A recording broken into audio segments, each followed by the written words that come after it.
Every once in a little while, some big budget game is released in a horribly buggy state, and the gaming public at large asks why, with $100 million at their disposal, couldn't the studio launch something that worked? And why wasn't the game delayed so that it could be fixed? Today, I will attempt to answer those questions.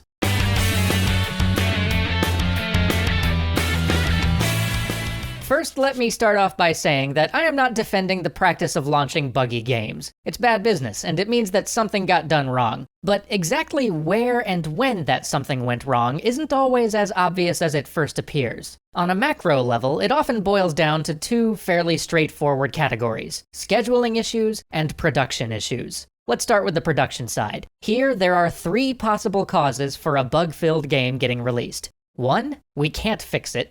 2, it'll cost more to fix than we will make fixing it. Or much less frequently, 3, we just didn't catch it in testing. What players sometimes fail to realize, though, is that the "we can't fix it" or the "it'll cost more than we'll make to fix it" scenarios aren't a case of mere laziness, and certainly not malice. Bugs like these are often the result of decisions made super early in the development process, and by the time the consequences of those decisions are visible, there's very little that can be done about them without a complete overhaul. For example, since we just recently had a case of this, buggy animations. If a game ships with a load of obvious animation problems, it could be the fault of incompetent animators, but it probably isn't. Often, issues like these are technical, a result of how the game engine handles animations, how the animation system itself works. And that system is built early in development, way before a single asset gets put into the game. So you're not likely to start running into the edge cases where that animation system starts breaking in unexpected ways until a lot later, once the game is mostly put together. And by that point, the flawed animation system you've built is such an integral part of the game engine that removing or even altering it could break tons of other systems, setting development back months and leaving tons of expensive employees sitting on their hands for weeks.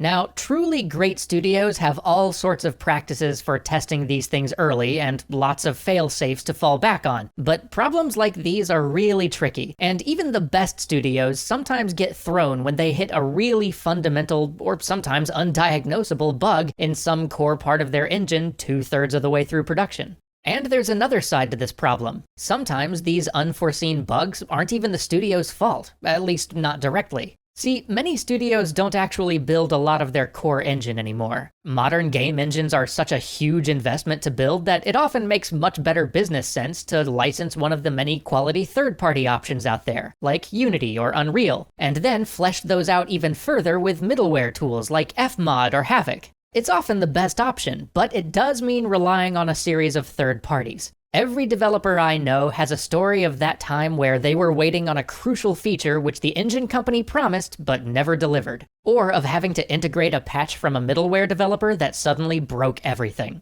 And by its very nature, the decision to use such software happens very early in the project cycle, well before any of those potential problems could possibly be foreseen. By the time bugs start surfacing or some critical feature never gets added to the engine, it's too late to go back. And that means that it's often too late to ship anything but a buggy game. But perhaps even more frequently, buggy games get shipped due to scheduling issues. Players will often ask things like, why don't they just push back the release date? But a lot of people don't realize just how much is tied up in that release date. Marketing spend can begin as much as a year in advance of release, and things like magazine covers and TV ad buys, those are often locked in months and months before launch. These aren't things which you can just reschedule at will, at least not without huge expense. Then there's launch windows in general. Everybody can probably think of some game that they love which didn't get the attention it really deserved because its launch week was dominated by something like a Call of Duty or any given Blizzard game. Publishers really want to avoid those scenarios too, so they carefully coordinate all of their launches and try, with varying degrees of success, to make sure that all of their games get at least a week where they don't have to compete with some other major title for attention. Pushing back a game's launch, even just a fortnight, can put it right in the shadow of a competitor and screw all of that up.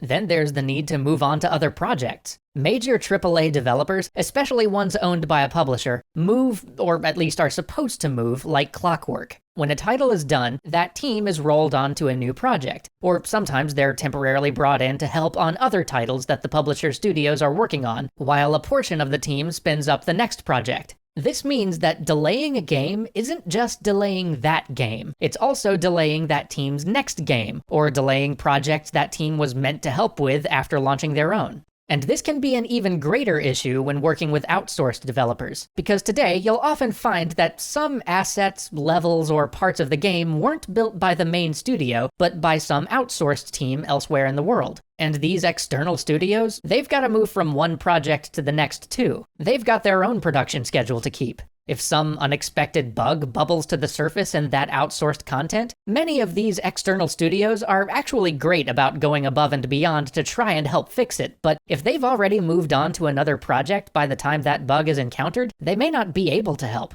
And if so, the main studio on the game either has to run with what they've got, or remake all of that work themselves, putting things further and further behind. And I know it's easy for us as players to brush off factors like increased development costs, because the publisher or the studio having to spend more money isn't our problem, but this is a business. AAA games represent highly calculated risks, a precision investment of millions of dollars based on a carefully calculated prediction of how well that game might sell. And sometimes, not always, but sometimes, as much as the artist in me hurts to say it, sometimes the objectively better business decision is to not sink more millions into that investment. So should we be shipping buggy games? Obviously not. We have to keep looking for ways to test things early and to leave ourselves some fallback options if things go wrong. And sometimes this stuff is just a matter of studio discipline. But when you're building software as complex as this, bugs are gonna sneak up on the best of us. And it's often not as simple as just delaying the game a few weeks to iron those bugs out. Sometimes, due to decisions made months or even years before launch, those bugs are embedded into some part of the engine that can't be replaced. Or sometimes those bugs are out of the studio's hands entirely, still waiting on an update from a middleware developer that never happened. And sometimes, even when it is theoretically possible for the team to iron those bugs out, the potential cost of doing so is simply so great, with so many irreversible decisions about marketing spend and release schedules already made, that the publisher chooses to move forward anyway.